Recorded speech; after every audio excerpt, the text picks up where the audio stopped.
still says it's waiting for me.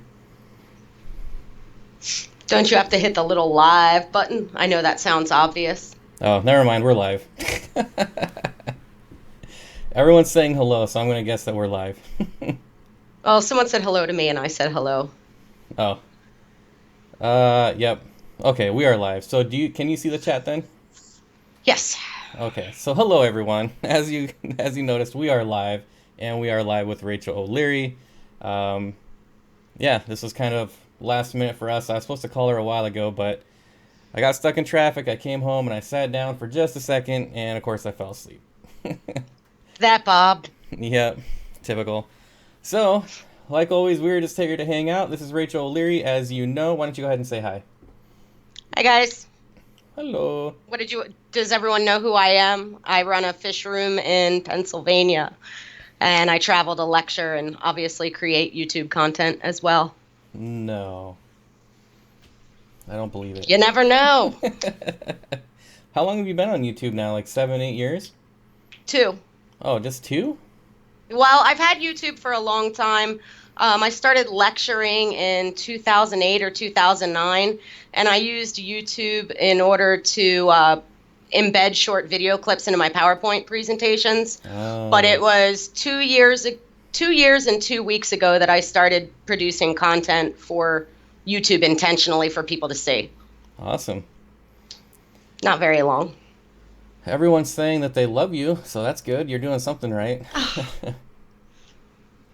So, I did have someone message me a question. Okay.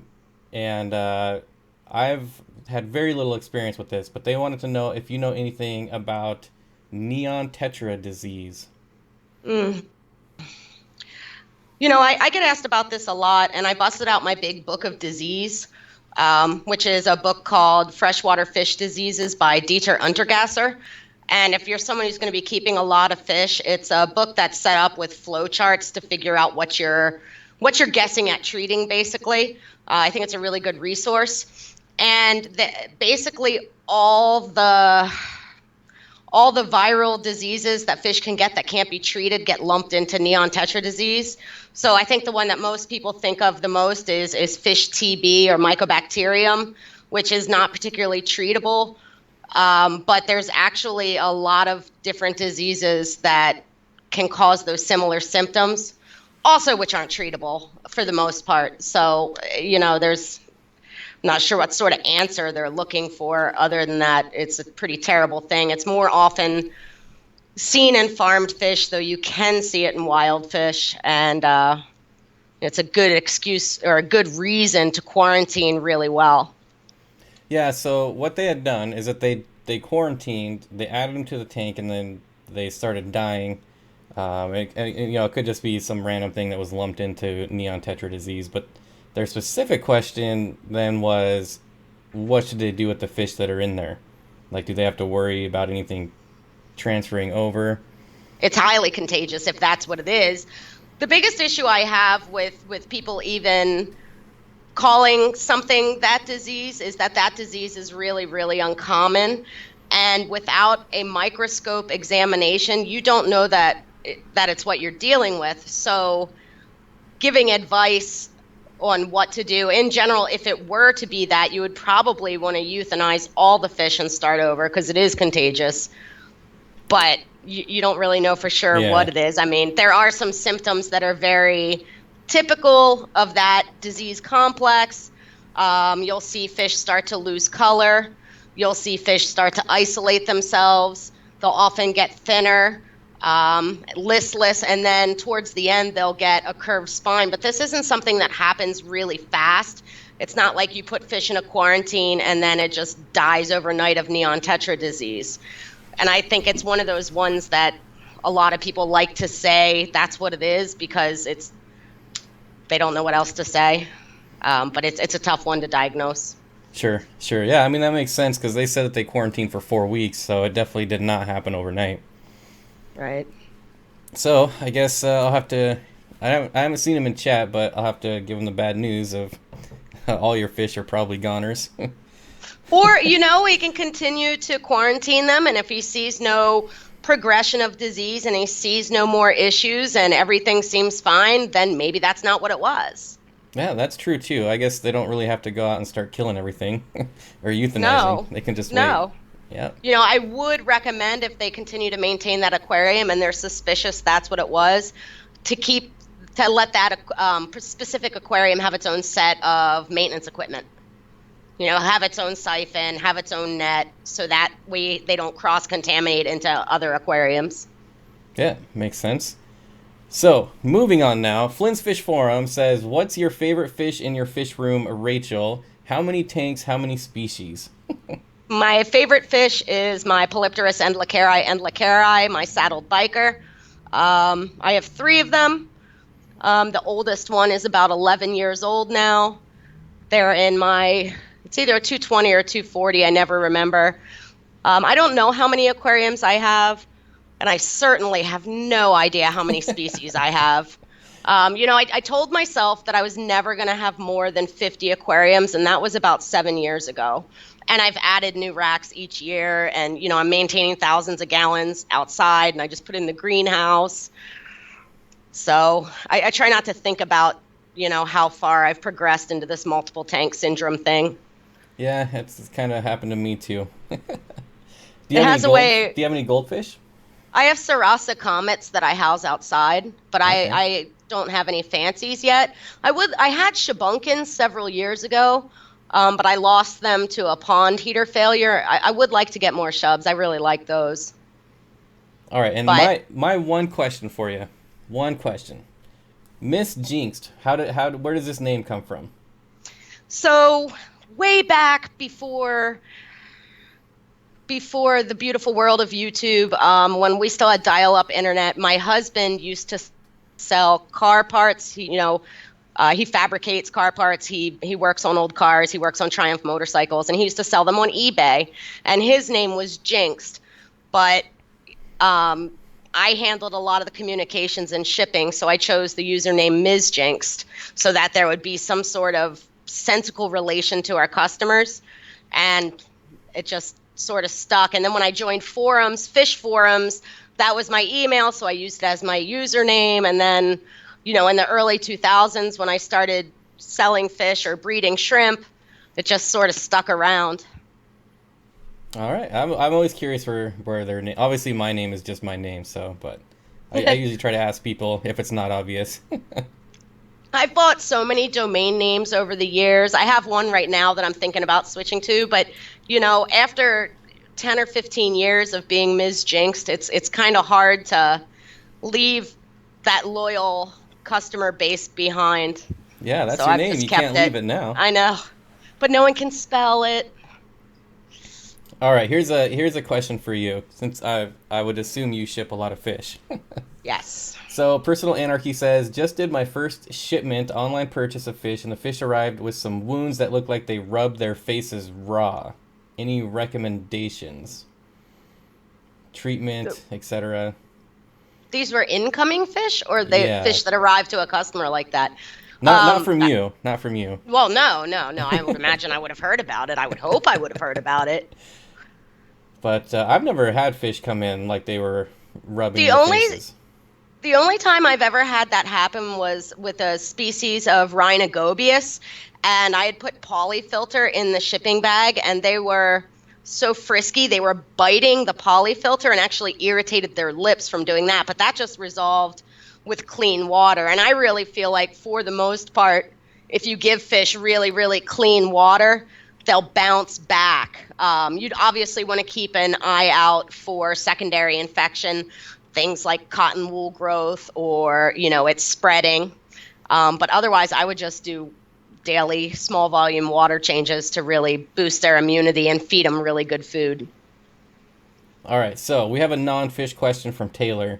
How many hours of ink do you have? Oh God, I don't know.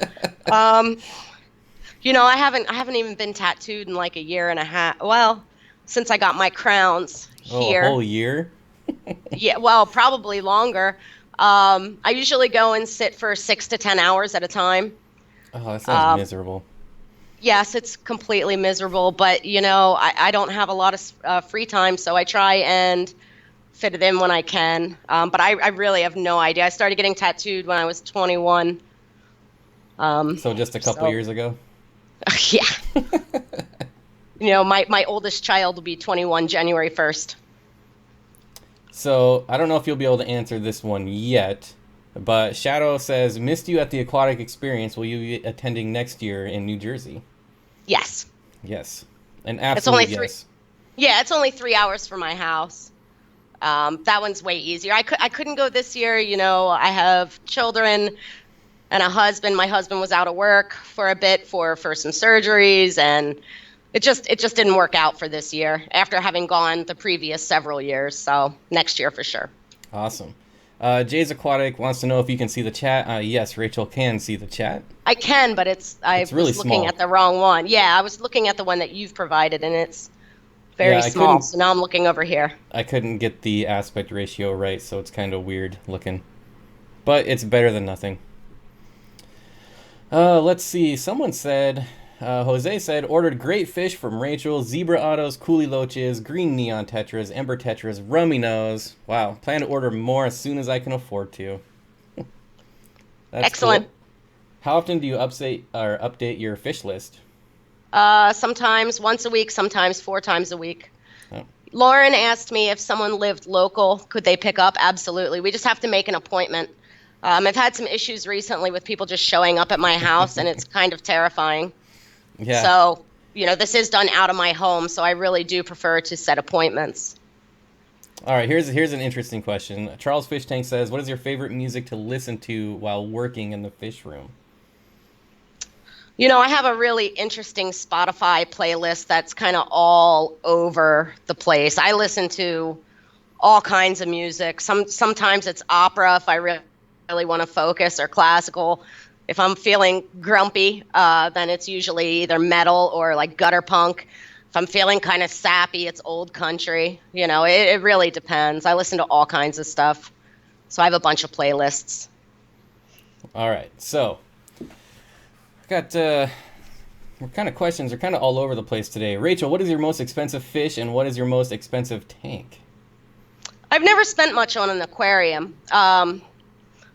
I mean, I don't even think I have any fancy aquariums, honestly.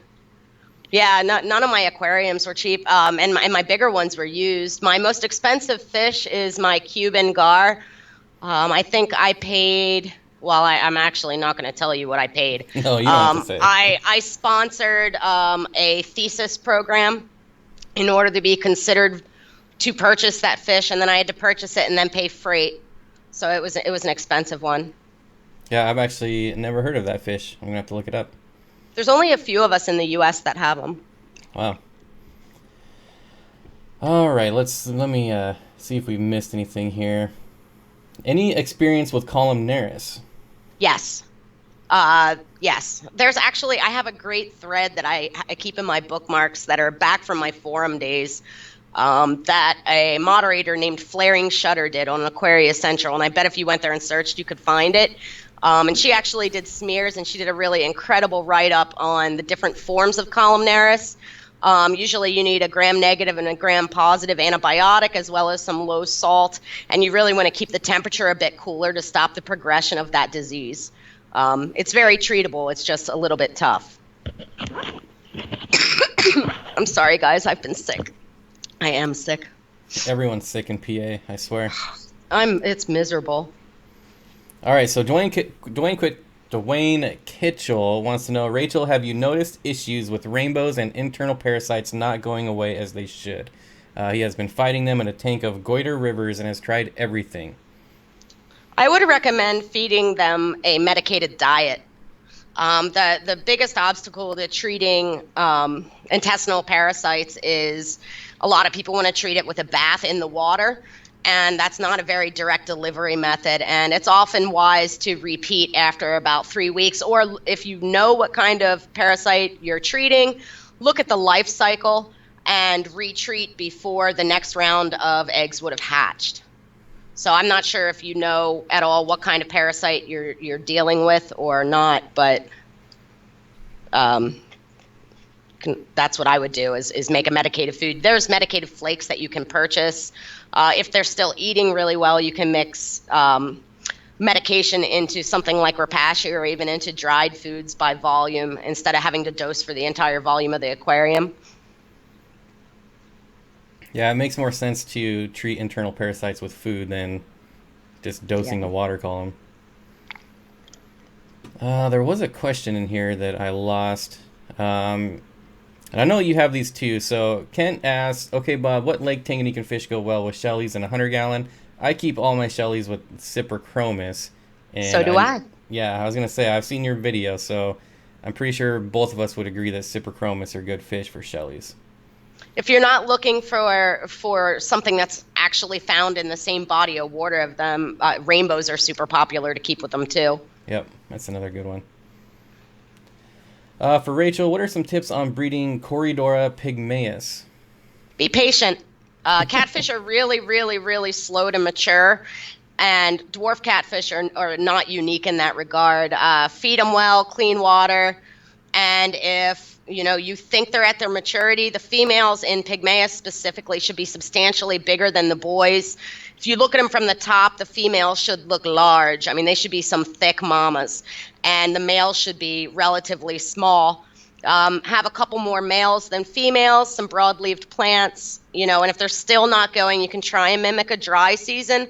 What some people will do is stop doing water changes and cut back their feedings really hard until it evaporates down a bit, and then mimic a wet season by doing a large volume cooler water change and feeding really heavily.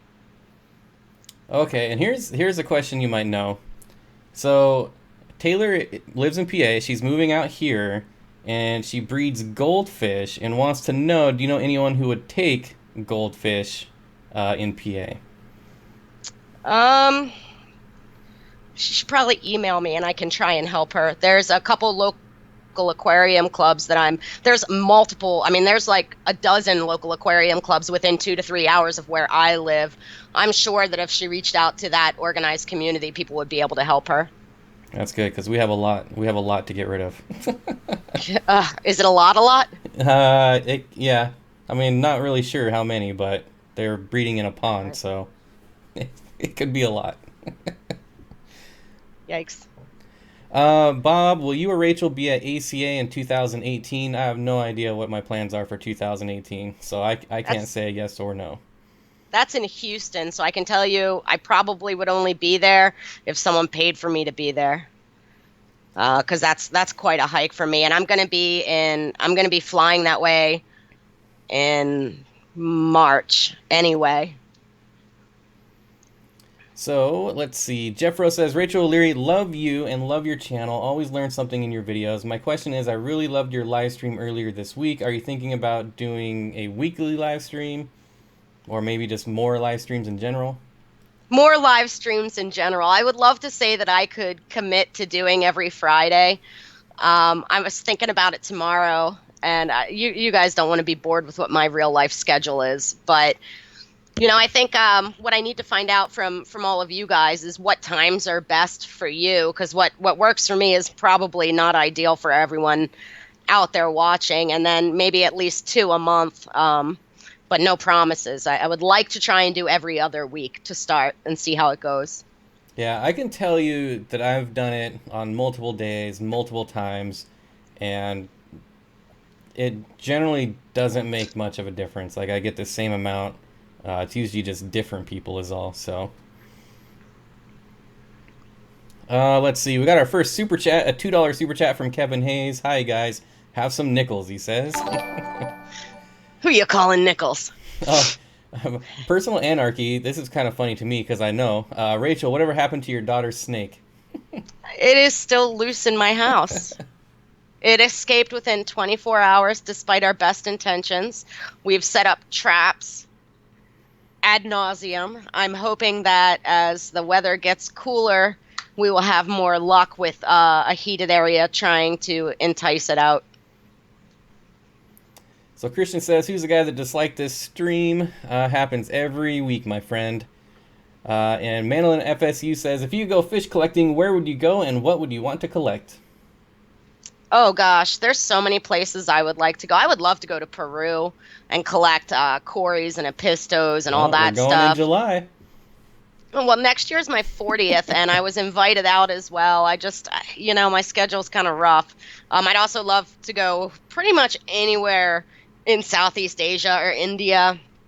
Um, I mean, there's just so many places I would like to go. Yeah, well, as you know, I'm going to Peru next year, but my dream place would be Lake Tanganyika. Got to get in good with those ACA folks. Go in on one of their annual trips. That's good. I've never talked to him once. Okay, let's see. Have you ever set up a paludarium? No, not really. I am growing some plants emergent, but I haven't done a formal paludarium. I should though, because they're pretty sexy. And I Let's. see. Oh, I'm sorry. Someone asked me about breeding mystery snails. Everyone says it's so easy, but theirs aren't getting to breed. And I think that usually diet is a very limiting factor for them. They really need a good quality diet beyond like fish pellets. And also temperature. If you see breeding behavior and you're just not getting clutches, it's only a matter of time, assuming you have both sexes. Yeah, I didn't have any problems. My problem was trying to get him to stop breeding. Yeah. And keeping them. I still find clutches like randomly outside of the tank. Um, yeah, I had a little spot that Stop. they could get out of the tank, and yeah, so I had them kind of. Obviously, they would crawl off and die afterwards, but kind of sucked.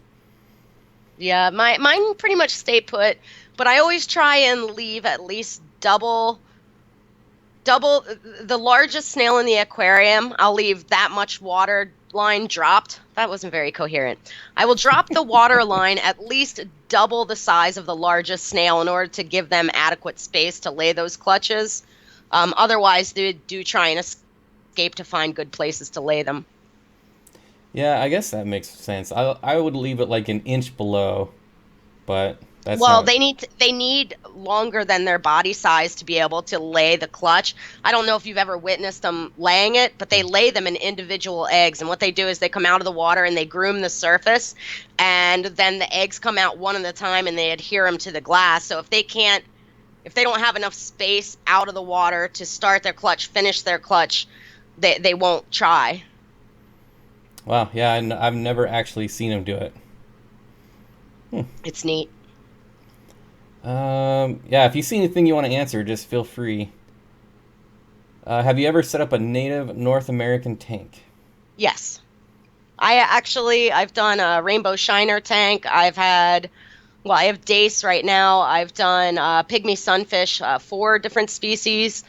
I had some darters. I That's can one picture them. fish that I want. Like, I want some They're rainbow darters. pardon me. They're tough. And the thing with some of the native fish, not all of them, is that they're so absolutely stunning when they're in breeding dress. But that's not that often, and a lot of them, depending on where they're from, of course, require a cool down period. So they can be a really interesting challenge for a fish keeper. Yeah, I've kind of noticed that, like, gobies. When you look at gobies online, they're super colorful, but when I see them in a pet store, they're just brown or drab and never colored up. Well, I'd say most of the fish that I look like absolute garbage in a fish store. Sometimes you have to be patient, but fish that are seasonal spawners like that, they really look their best during spawning season, and it can be like when I was breeding rainbow shiners, I would move them out before all my other fish to breed so that they would get that real cold snap and then the warmer weather. So the fish nerd, Carlos, says, will either of you have turtles in the near future? I already have turtles. Yep, fish nerd. Come on, you gotta pay attention. Well, I don't ever show them. They're my personal pets. Yeah, I want some I want diamondback stink terrapins. pots. I want stink pots, the little musk turtles. Oh, yeah. I want them bad. I happen to know someone that's breeding them. Just saying. Well, Bob. Do red cherry shrimps clean algae, and can they reproduce with guppies? Panoy fish tanks They're not as going to be, or they're not as good as like a mono shrimp in my experience, but you can definitely breed them with guppies as I do in a 55-gallon tank. That is true. For Rachel, what kind of racking system do you have? My husband fabricated it for me out of steel. I drew up plans. It's a 4-foot modular system, 75-gallon on the bottom, 55 in the middle, and 20 longs on top. And then they have self-leveling feet. So, yeah. That sounds pretty nice. Yeah. And let's see. Dwayne says, Rachel, what is left for you to conquer in the fish hobby? What keeps you going? What? What keeps you going in the hobby, and what do you have left to conquer? Like, I learn something new every single day down here, whether it's like unlocking some key to getting something to spawn, whether it's just seeing a cool courtship behavior, whether it's learning about a new species. Every single day I learn something new or see something I didn't the day before. And I just think I think this hobby is one that's really smart. And if you're really geeky and you're interested in science, the world is kind of your oyster in this hobby. You can take it as far as you want. There's so many interesting conservation efforts and genetics and everything. So for me, it's super fun to stretch my brain. And I don't anticipate ever getting bored with it. So when did you get into the hobby? I had fish as a kid. We had family aquariums. And then when we started our family, started having our own kids, I got fish again, and I got apple snails and African dwarf frogs, and I was really interested. This was back in the days of dial-up. I was really, really interested in the apple snails, and I logged into, at the time, applesnail.net, and I started reading about all the recessive color traits, because back then you could only get a few different colors, but there were like all these crazy colors that were theoretically possible. So I started line breeding them and playing with genetic calculators in order to sort of isolate out the Crayola colors, the bright colors, the pinks, the purples, the blues, and things like that to make them dominant. Do you like Heterandria formosa? I do. Least Kayleys are a great fish. Yep, I've kept them. I think I still have a couple of them somewhere in one of my tanks. I need to get some more. I need some of those and some tiger teddies. I don't have either right now, I don't think. They're both ones I would like to have again. Nisi says, check out Rachel O'Leary's current stock list. There you go. There's the website. Thank you. Our black Cory Aeneas, I don't know if I'm saying that right, or Schultzi. Oh, our black Corys. Aren't black Corys Aeneas? Aeneas. Or Venezuelan, well, whatever. Schultzii, Venezuelas, or Aeneas. You know, I'm not sure. I'd have to check my. I don't know if you've ever seen the books by Ian Fuller on Corys, but they're absolutely fantastic. I'm not sure if they have a current classification, but I thought they were in the Aeneas complex, but I'm really not sure. They have that shorter snout. That's kind of what I thought too, but I'm certainly not an expert. And you were actually telling me about this place. Have you ever, or what do you think of that fish place? It's huge. You know, I've been going there since I was a kid, and it's gone through lots of changes. I think it's pretty incredible how they've sort of kept up with the times with their online sales and all that stuff. You know, they have tons and tons and tons and tons of stuff. So it's really interesting to see. It's more of a destination than that mom and pop feeling at this point, though. But it's a good store. Yeah, so I know, like when I was in Chicago, Victor V. Stagg, who is a follower of ours, was telling me about it. He says it takes a couple hours just to get through all the tanks, which seems crazy to me. It's about the size of like a super Walmart for context. And not all of that is fish. They have reptiles, they have pet grooming, they have, you know, pocket pets, little furries, they have birds, they have a small adoption center, they have a stingray petting pool. So, I mean, there's lots of stuff that's neat. They have a pond section, saltwater, freshwater, plants. So, yeah, I have read the book The Dragon Behind the Glass. When will you have wild bettas or wild licorice gouramis? I had ordered both to come in last weekend, but last weekend I had ordered so many fish. So many fish, and like 4 things came in out of 30. So I'll try again. I was kind of irritated. Wow, 4 out. Is that so? I don't know if you want to say, are you importing fish or Yeah. Well, awesome they're that this one was a transshipped? tranship. Yeah. Yeah. So I had ordered 30 boxes, and less than 4 full boxes came in. Horseshoe Betta says, "I love your mug, Rachel." I painted it myself. Have you ever bought anything from Select Aquatics? I haven't. I've been meaning to, but I still haven't yet.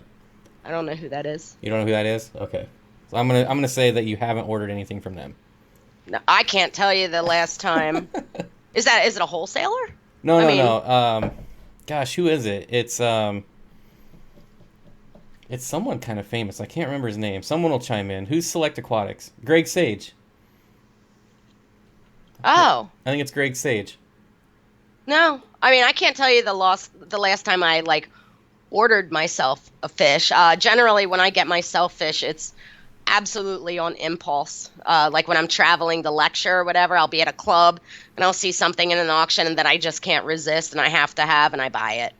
I try and keep my obsession limited in the fish room so that I have room for the fish that I want to sell. So how many fish tanks do you have then that are of fish that you actually want to keep? I don't count those either. What happens is that over the year it creeps up that I have more and more of my personal tanks. And then about every year to 18 months, I have a personal fish sale and I sell off breeding groups of my fish. And then I like clear it out, get it down to like, less than 10 that are my tanks. But we're getting to the point where I need to clear out some fish again because I'm a hoarder. Do you ever find that being kind of like a business or a reseller of fish that it kind of ruins your actual passion for keeping fish? No, but it really makes me dislike people sometimes. Yeah. Um, I worked retail for 10 years. I hate everyone. well, I mean, I'm lucky. Like, I only stock fish that I like. I only keep fish that I want to keep. I only order what I want to order. I mean, it's kind of awesome if you think about it. But I do get tired of like the nuts and bolts of running a business. I don't ever get tired of the fish. I get tired of 300 emails a day and unpacking boxes and paperwork and bills and Do you that have kind the of stuff. people that like I don't know, but they'll buy fish, you'll ship them to them, and then they'll email you and ask you like, how do I keep them? No, that's why I don't do a shopping cart. Oh, okay. I prefer to answer as many questions as you have before you order.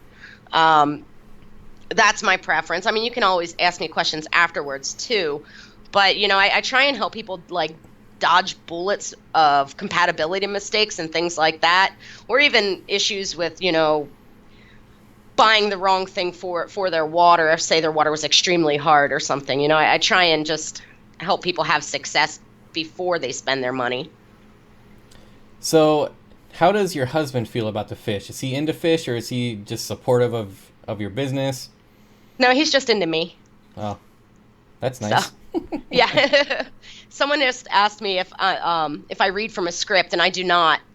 I do sometimes make like bullet points. So I'll make like a list of things that I don't want to forget to mention, but I don't. Usually they end up falling into the aquarium next to where I'm shooting, so I rarely use them. I don't think I've ever had a script Yeah, I've at never. all. It's pretty obvious when you watch my videos. I definitely don't script, uh, but yeah, I don't know anyone that actually follows a script as far as like fish keepers. At No. least that makes it obvious. There might be some that are just really good at hiding it, but Bracken, who is local to me and I've met a few times, says I bought a few fish from Rachel, and she even answers my questions when I don't buy stuff from her. There you And go. I'll even tell you if someone else has it that's closer to you if my shipping's too expensive you know, because I'm stupid. Did you did you ever get your shipping taken care of? As far I thought maybe I saw that you were looking for a different shipper. Oh, actually, that's actually interesting for consumers probably. The way that shipping works is it isn't just a set amount from point A to point B, even by weight. The way they do it is it's a dimensional calculator on top of the weight. So they take the box size and they multiply it by this number, and whatever number's higher, that number, or the number times the pound from point A to point B, is how expensive it is. And that just increased dramatically and is increasing again in January. So I had a hissy fit with my shipping carrier that, I used to be able to ship overnight by 10:30 the next morning to New York or neighboring zones for less than $20. And I think that's a pretty good deal. The fish are in transit for, 14 hours maximum, and it's less than $20. And with the dimensional calculators going up, it was almost close to 30, which is not nearly as good of a deal. And then to the Midwest, it was incrementally more, and to the West Coast. So I shopped around and I got a lot of really competitive offers. And then I used FedEx. FedEx came back and matched those offers, so I didn't have to switch shippers. Because all in all, I've been really, really happy with them. I just didn't want my customers paying that much for shipping. Okay, so I don't know when this happened, but I remember seeing it on Facebook where they had delivered rocks and they like busted open all over your driveway. Was that how did you take care of that? Or are you even allowed to say? I called my rock rep and sent him pictures and said, "You handle this." Oh, nice. So I didn't have to. Actually, UPS saw my YouTube video on that and contacted me, and I directed them to my rep because the shipment was insured. Oh, right on. So you just had to do all the manual labor. Oh, that was miserable, man. And part of that was I had done a group buy for a local club on rocks, so I had to weigh and reweigh all that stuff to separate my shipment from their shipment like 3 times. I mean, it was awful. What is your favorite, well, this is for both of us, your favorite plecostomus? Today? One. Oh. I've always really, really loved Hypancistris contradens. They're a spotty body. I've bought them. They're, a meat-eating, warm water Brazilian pleco. I've bought them. I've grown them up. I've sold them, and I always end up buying them again for myself because I just really like them. What about you, Bob? Mine is, I don't know how to pronounce the scientific name, but it's the L264 Sultan pleco. Yep. I have zebras, I have leopards, I have the parapleco I really like, but ultimately it's the L264. I know it starts with a J, but I'm not even going to try to pronounce the scientific name. I won't make you. I mean, I have a lot of cool Hypancistris. I have a lot of cool ancestors. There's a lot of really neat wild ancestors. That's what I'm hoping to collect. So when we go to Peru next year, he said that where they're going, they've been finding new species of ancestris. Pretty much everywhere you go, you're going to find a brown bristlenose catfish. From what I understand from these collecting trips. How many chickens do I have? I have 8. Are they all female? Do you have a rooster? No roosters. Just hens. We also have rabbits, lionhead rabbits. Okay, I have ropefish alone, and I've heard bikers should be in a group. What do you have to say? I guess Horseshoe Bettas wants to know if ropefish need to be in a group. I think it's interesting to see them in a group if you have the space for it. It's not like they're like a tetra that won't eat or will, do really, really poorly when they're not housed in groups. Ropefish isn't a biker, but similar, I suppose. It is fun to see the social structure that they develop, though. So the fishbowl, I've seen this question a few times. Sorry, wants to know, what would you recommend to breed in a 10-gallon aquarium? I mean, almost anything that I work with can work in a 10-gallon aquarium. I get asked questions like that all the time, and they're really, really difficult for me to answer because, my favorite color is orange. I would gravitate towards an orange fish. If your favorite color is something else, or if you're looking for a particular behavior or breeding strategy, like mouth brooding or lip brooding or bubble nesting or, biparental care or whatever, it depends on what you're into. So you sort of have to do some self-discovery there and figure out, it makes your inner geek sing and narrow down your list that way, because there's really so many things that you could breed in a 10-gallon aquarium. Yeah, I find that question to be kind of on the same lines of what would you put in a 20-gallon? It's like Right. the I wrote a whole book possibilities about are, it. yeah. I mean, what do you like? Don't ask me what I like. It could be completely different. Someone asked me about adding CPDs or Danio margaritatis to their 10-gallon with cherry shrimp and otos. Um, that should be fine. I mean, they do have a pretty strong prey drive for how little of a fish they are, so they'll absolutely pick off baby shrimp, but they're not physically big enough to eat the subadults or the adults. What about some good fish to go with angelfish? I know there's a ton of them. I don't keep angels. They eat my profits. I mean, I always make that joke, which is so dumb, but I can't help myself. Basically fish over 2 inches. So any of the mid-sized tetras, rummy nose are always popular. Harlequin rasbors are always popular. I bet Notice Borky or the blue tetra would probably do well.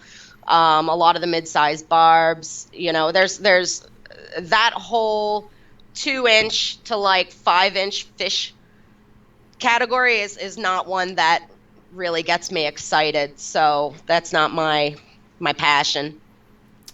I have my first rainbow fish, Leopoldi, and I have them with rainbow fish, as if that's any surprise. Rainbows are awesome. What is the easiest species of apistogramma to breed? I know in my experience, the easiest ones for me was the cockatoides. What about you? I would agree. I would agree with you wholeheartedly, but with the caveat that you mean line-bred cockatoides, like your triple reds or your orange flashes, because the only apistogramma that I've ever not been able to breed has been a wild apistogramma cockatoides. Yeah, I guess that's a good caveat. I've only kept orange flash and triple reds. The other one that was easy to breed was the McMasteri, I think. Yep. Yeah. Yep. Panduro aren't hard. Trifasciatus aren't hard. Borelli aren't hard. Agassiz aren't hard. Apisto? The one that I couldn't breed, he was gorgeous. He was a cockatoid.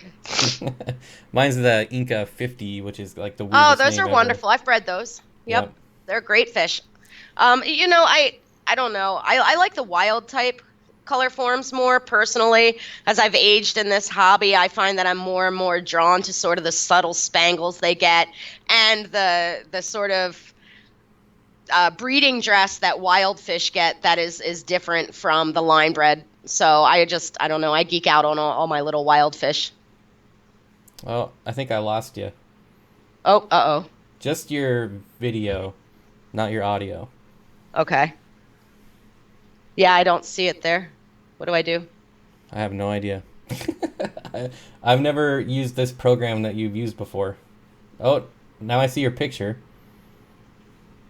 Now you might be I just tried to reload it. Oh, there you are. Okay. Yep, you're back. I fixed it. Yay. All right, let me McMasteri have awesome cheeks. They do. Let's see. UCam 5. Yep, I've never heard of that. Which one? Oh, the program you're using. Oh, I don't know. No, that's just my web camera. Oh, yeah. Let's see. Sorry for asking multiple times. Oh, no problem, Fishbowl. Sorry, I missed it so many times. Everyone's saying you're back. Yep. Yay! Now, let's see. How long can a fish stay in a box with a heat pack? Depends on how well it's packaged, how much air it is, how big the heat pack is.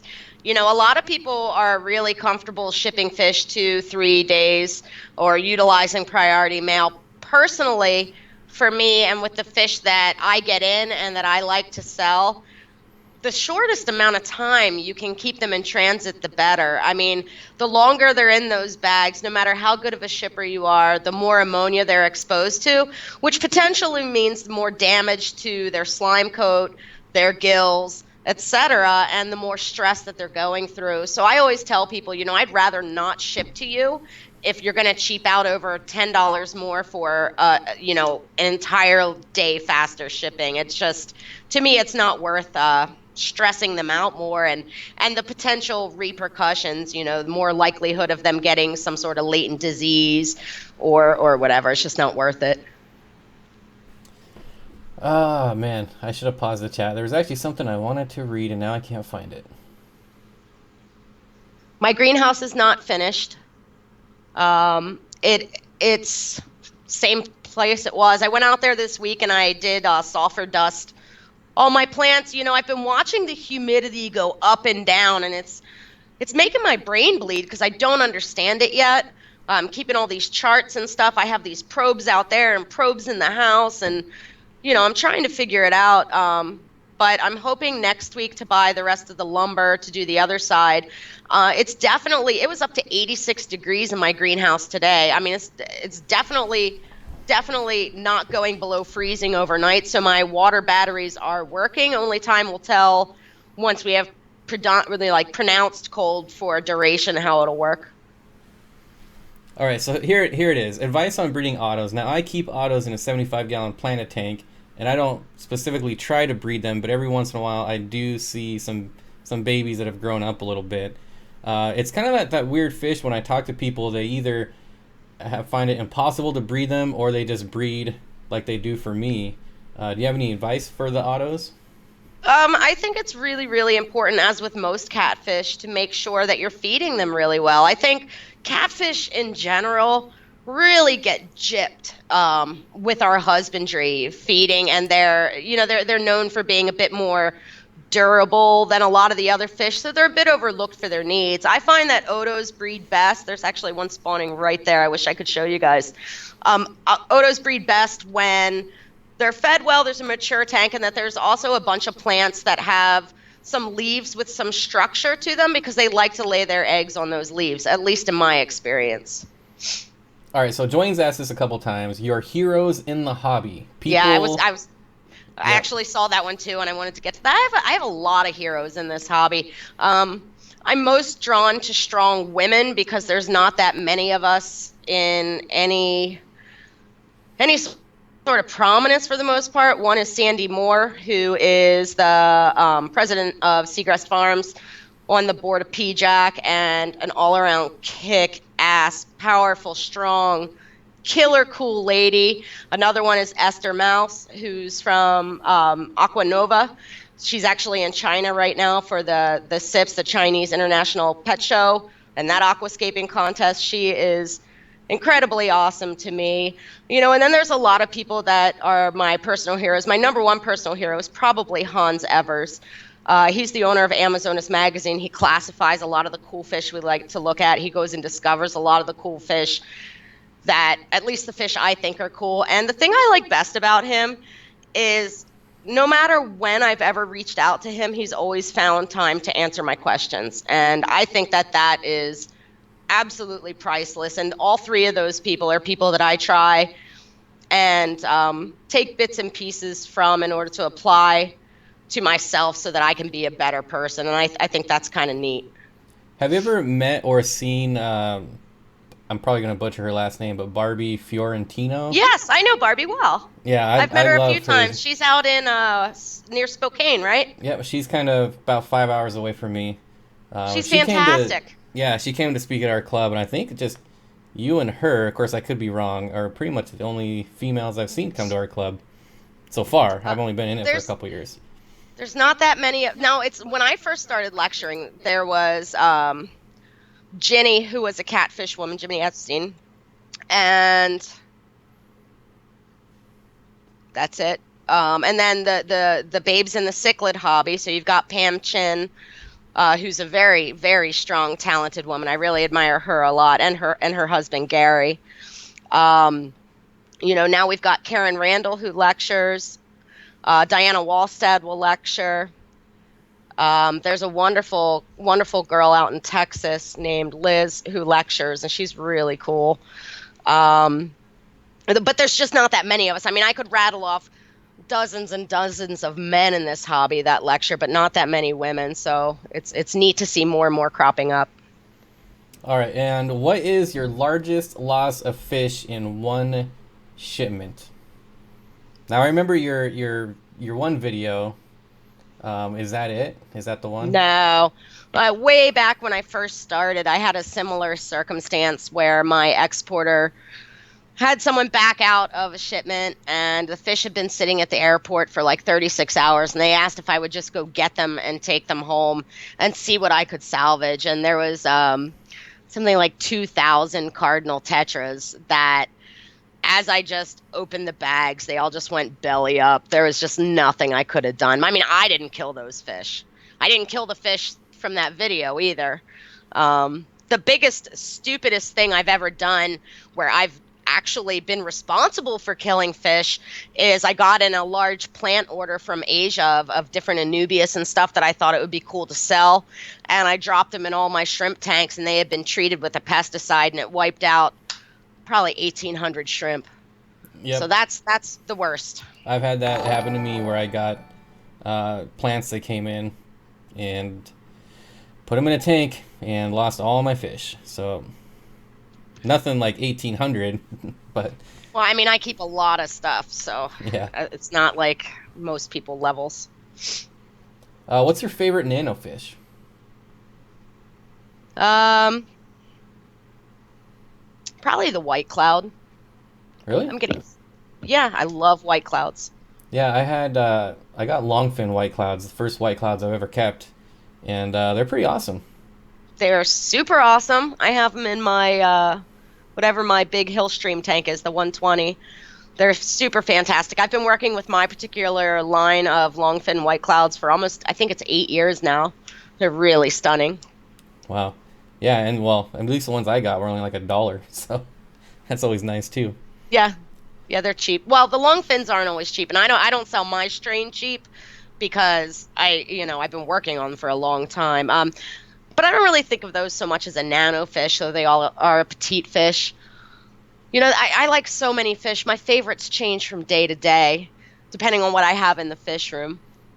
Yeah, that's why I just keep it general. People always ask me what my favorite fish is, and I just say rainbow fish. I mean, you can never have a favorite. Depends on which one is fired up at the moment. Yeah. Let's see. Rachel Leary, would you put... Oh, I think we already answered that one. CPDs in a 10-gallon? Didn't we already answer that one? Yes, I did. What's And I the answered deal the with... pygmy cory one too. Yep, we got that one. What's the deal with wasting disease? Question mark.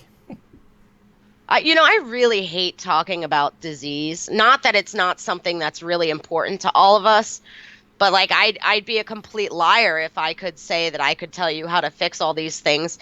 I think that it's really like we really want answers when we have sick pets. And with most of our pets, we can take them to the vet and they can do some tests and they can figure out what's wrong. And it's really a shame that there's not a better diagnostic protocol for us with our fish as hobbyists. So, Yeah, I mean, I agree with you there because I recently had 4 tanks come down with something. It was pretty quick, and I just, I treated it like I normally do and lost quite a few fish. And everyone wants to know what happened, and I don't know.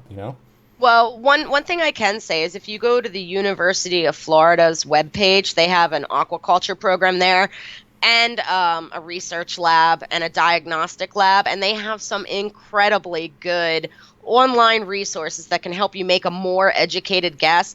I think it's really, really important, and I say this all the time, but I think it's so important for people to understand that we think of medication as something that's going to help our fish, but inherently, meds are made to kill things, whether it's bacteria or whatever. So when you throw it at an organism that may or may not have what you're treating, you're wiping out all sorts of things that they may need in order to maintain their levels of immunity. So really go easy on the meds. I think a lot of times, especially with newer fish keepers, they do a lot more harm than good.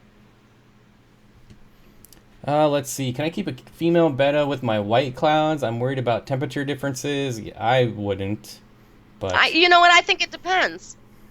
I think it depends on your oxygen content. I mean, white clouds are versatile.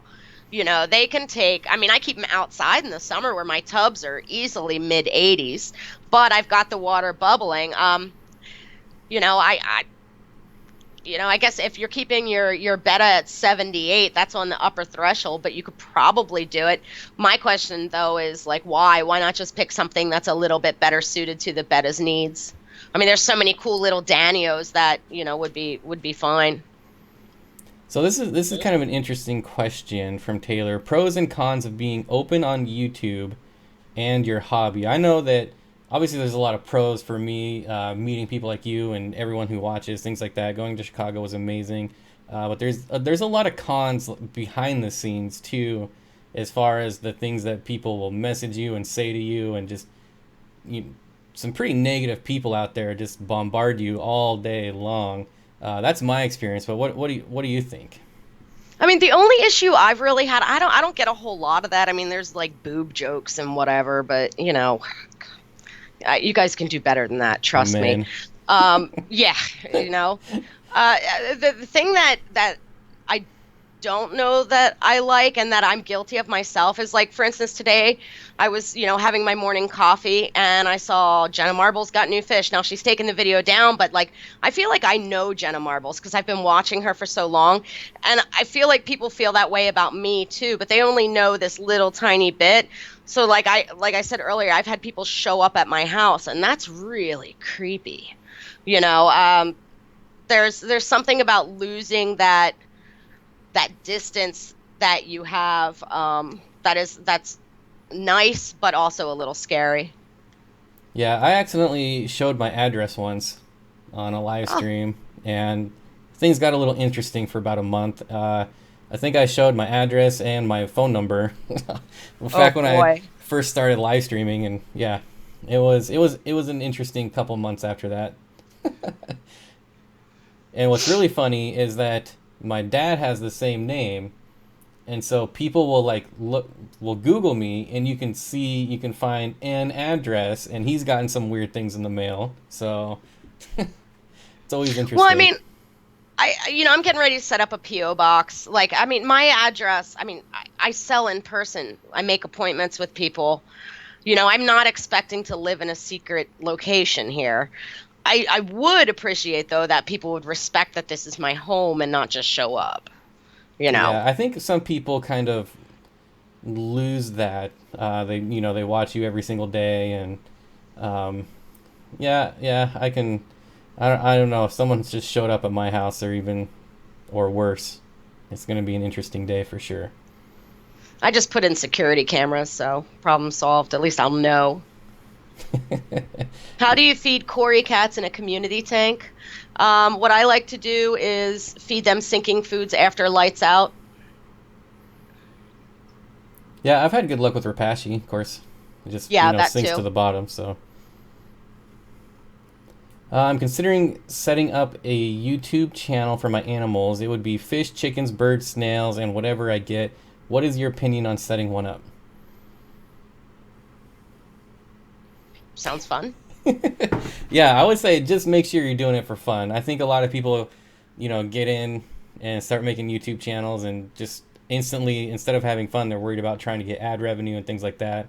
And I would just say, just make sure you're doing it for fun because the ad revenue is not is not what you think it is. Yeah, I mean, you really have to follow your passion with this stuff. I mean, and none of us fish people, I don't think, are going to get rich on this. It's for me like the big draw was being able to reach a wider audience to share what I've learned because I think it's fun to be an educator. And if you really enjoy your animals and you have things that you have to share that you want to share, I think you'll probably do fine. But you kind of have to have that.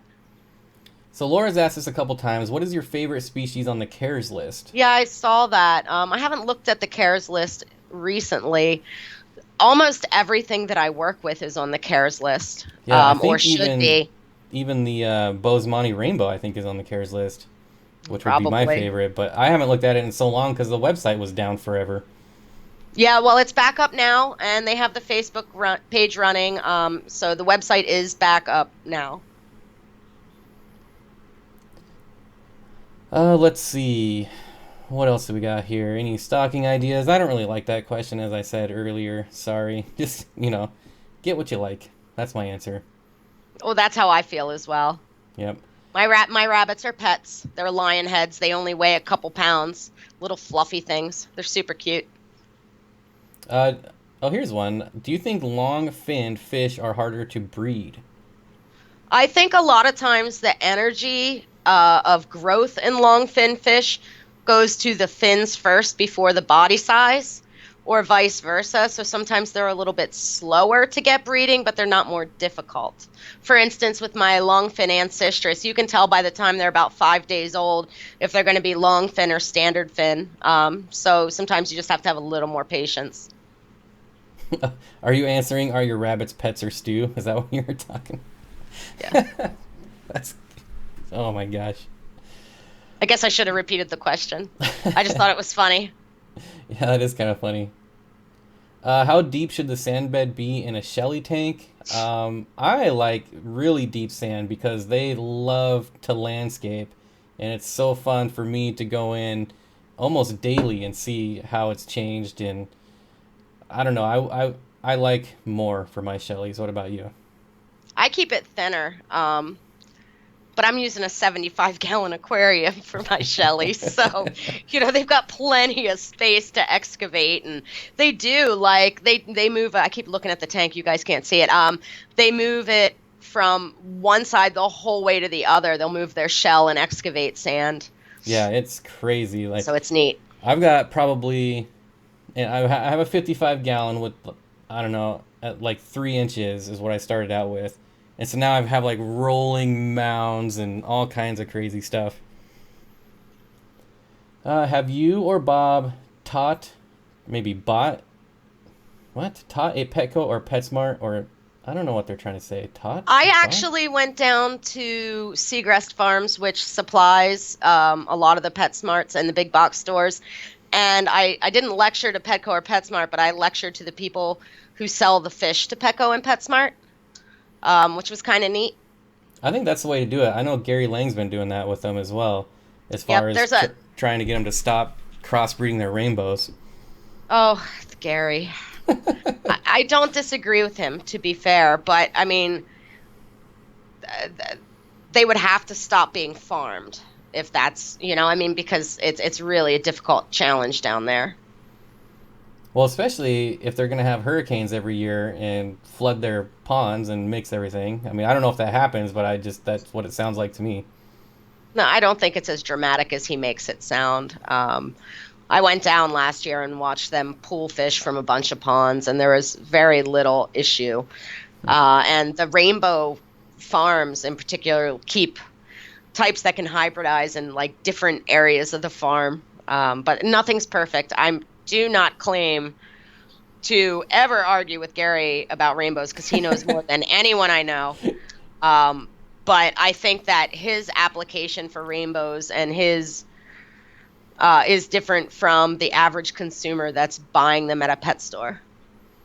So Nisi wants to know, what kind of substrate do you like best for a shrimp tank? It depends on what kind of shrimp. I like a dark substrate, especially with neocaradinas. I feel like it brings out their color.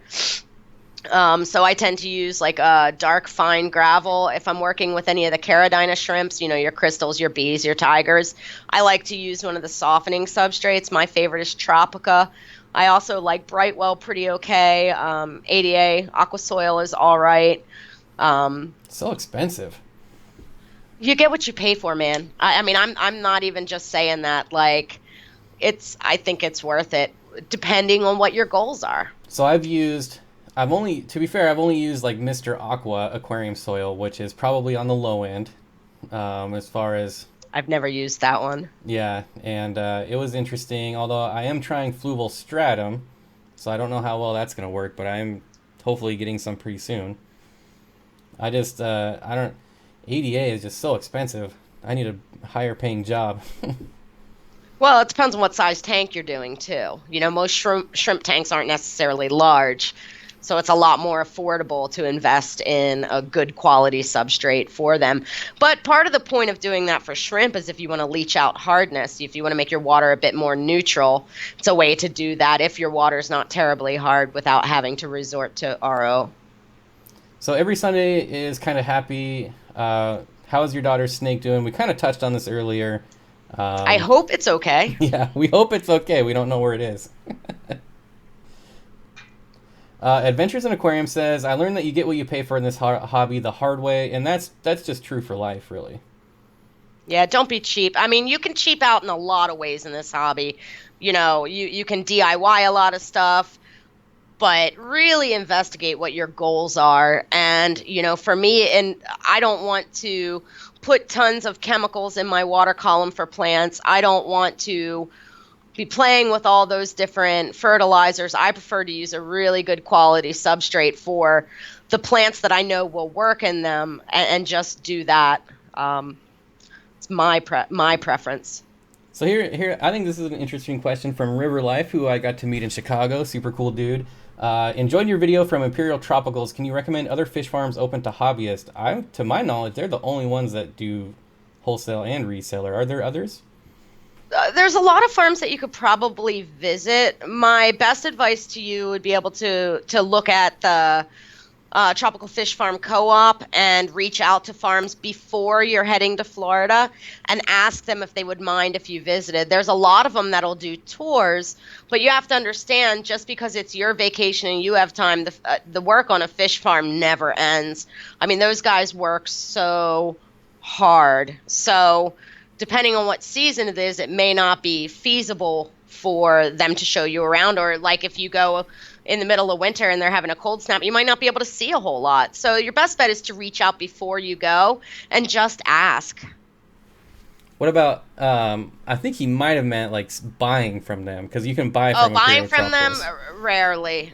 Yeah. Yeah, rarely. Yeah, I'm pretty sure Imperial Tropicals is the only one that will sell to the public. Well, and I don't think they do much in person. I mean, they could. I don't know. I know that they ship to hobbyists. I've gotten fish from Mike before. Yep, I bought from him one time. Pretty good experience. Horseshoe Betta says, how's your Betta, Rachel? And how about Captain Cranky Pants? Captain Cranky Pants is giving me an ugly mug right now. He's pretty irritated that it's after 9 o'clock my time and the overhead lights are on. Usually by about 5 o'clock, I'm no longer down here in the fish room. It's time to be up with my family and answering emails. So he's really irritated that his slumber is being interrupted. That's funny. We just had someone else ask about Cranky Pants too. He's right there. I can feel him staring at me. So C. O'Leary says, can't believe I watched and listened to this whole thing. Don't tell anybody that knows me. That's my husband. Yeah, he just subscribed to me too. Oh, well. Yay, I got 1 subscriber today. Is it true the frozen bloodworms are not good to feed a cherry shrimp every day? I've never fed frozen bloodworms to shrimp, but... they love them. They love them. I don't feed them either. I mean, you figure they're omnivorous. They're opportunistic scavengers. Well, not really scavengers. They're opportunistic feeders. So in the wild, they would be grazing on dead little microorganisms. They'd be grazing on algae. They'd be grazing on leaf litter. They'd be grazing on biofilm and pretty much anything they encounter that they can physically eat. So they do like them, but that's a pretty high protein diet. I don't know if it will do any harm long term, but it wouldn't be my choice of diet for them. Wow, I never even thought about feeding them bloodworms. That's crazy. Ross wants to know, hi Rachel, I'm considering ordering some super red and citrus from you. How many would you recommend in order to get a male and female? I can sex them at this point. There you go. They've grown enough, so buy same two. price because that's what I paid for them. But now they're a sexable size. So if somebody buys 2, would you automatically give them a pair, or do they have to like ask for a pair? I would automatically give them a pair unless they said they only wanted one gender. Monica says, best wood for plecos to munch on. I say whatever you can find that's cheapest. That's what I was going to say too, whatever's cheapest. Because some of them can really chow down on your wood pretty fast. Let's see. What an awesome guest to the Steenfott Aquatics live stream. Best one yet. All right. Well, thank you. I have to get going here shortly, though, because I'm old and tired and sick. Yeah, I think we're going to call it quits at a quarter after. So sounds perfect. 5 more minutes. I I can do didn't that. finish reading the question. I've also heard, so this is the frozen bloodworms to cherry shrimp, but I've also heard that it will spark breeding patterns in pygmy cories. What do I do? Oh, so you've got pygmy cories and shrimp in the same aquarium, and you want to feed bloodworms. Um, I mean, I don't feed any food exclusively. So I think part of conditioning your fish is a balanced diet. So I would probably just mix it up a bit and feed them a little more sparingly. So Dwayne wants to know, do you ever feed your creatures fresh fruit? I don't because I find that the sugars can cloud the water and clog my filters. There you go. There's nothing wrong with it, but I used to use fruit in some of my homemade snail foods and stuff, and it just sort of made more mess than it was worth. What is my husband's profile picture? I'm afraid to know. Oh yeah, where did it go? Um, I don't know It what that doesn't is. matter. Let's move on. I can't believe my local fish store finally bought food that is not Tetra Flakes. All right, this was awesome. Thank you guys. Thanks. Enjoyed the stream. Got 5 minutes. If you got any last minute questions, Rachel Bob, I saw yellow and green puffer at Petco today. Are these pea puffers? I guess it would Well, depend on. most puffers are yellow and green, so it's really hard to say. Yeah, what? How big were they? How about that? Tanya says, "You're not old. I'm older. Still up at 3 a.m. to watch." Well, thank you. We appreciate it. Well, I do appreciate that. I feel old because I've been sick for like 2 weeks, and I'm ready to get in my pajamas and snuggle with Mr. Jinxed. Racing's Natural Aquarium says, "Will pea puffers eat clams on a half shell?" I've actually never owned pea puffers ever. I mean, that's an awful big meal for them. That's You my know, point.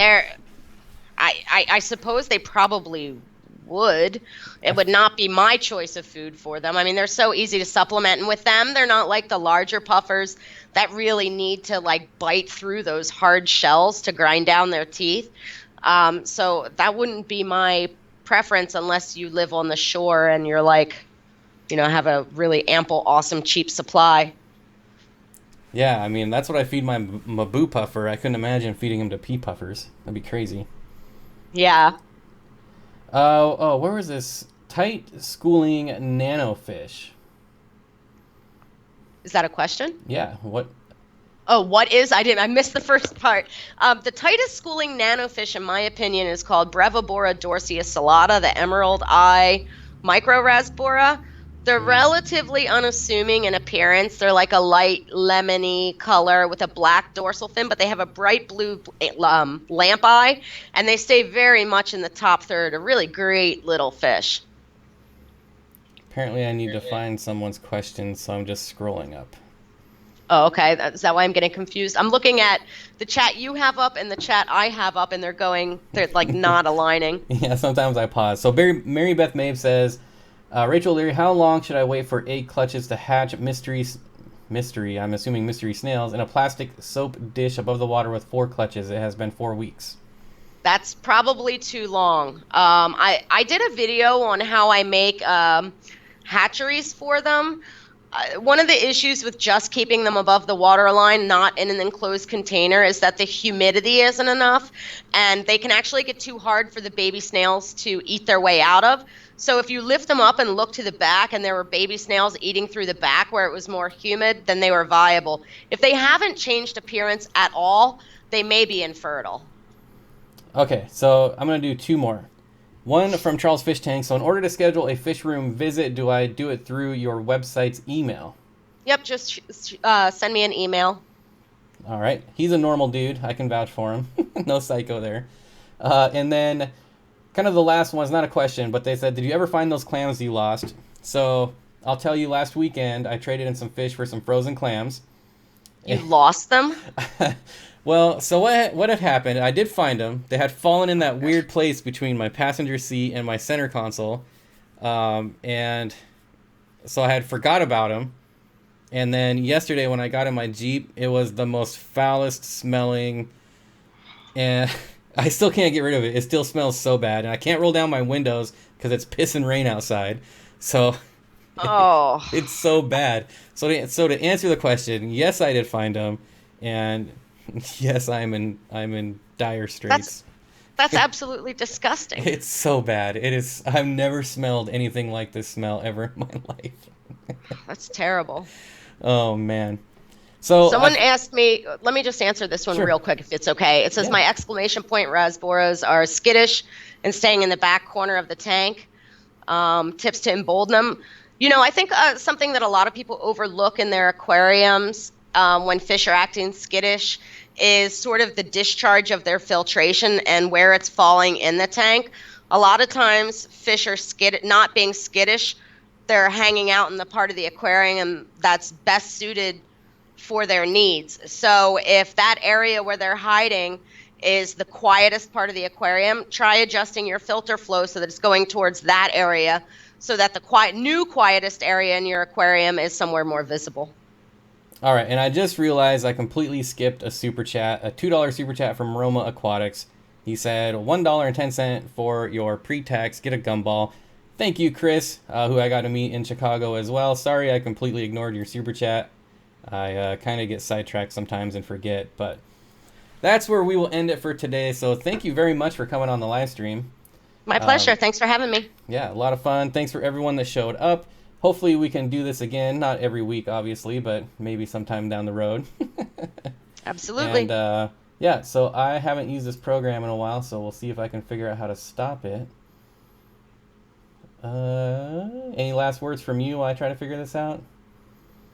No, there's lots of cool events coming up in the next year. If you guys are super into catfish, next fall in the DC area is the Catfish Convention. Next March in the DC area is my club's Big Fish Deal. Joey will be lecturing. I may be lecturing, and I'll also be hosting a speaker panel, which is pretty fun. And really check out what's going on in your region and get out there and interact with other fish folks. It doesn't just have to be an aquatic experience. There's hundreds and hundreds of us that go to tons and tons of events all over the U.S. So let me ask you real quick then. Is there somewhere, because I could not find this like when I started getting into fish, like where can I go to find out about all these shows? There's like no just one place, is there? Well, Amazonas Magazine has, I believe it's a free calendar on their website on Reef to Rainforest that lists all the upcoming events, and they're all over the U.S. Okay, well that's good to know because yeah, I was looking for that. And before that, it used to be Ray Lucas ran a calendar that you could access. Awesome. Well, thanks. I had no Sure. idea. All right, so that's it. Thanks, everyone. Thanks, Rachel. And don't forget, we'll be doing this again at 5 o'clock on Monday, Pacific time. You're a beast.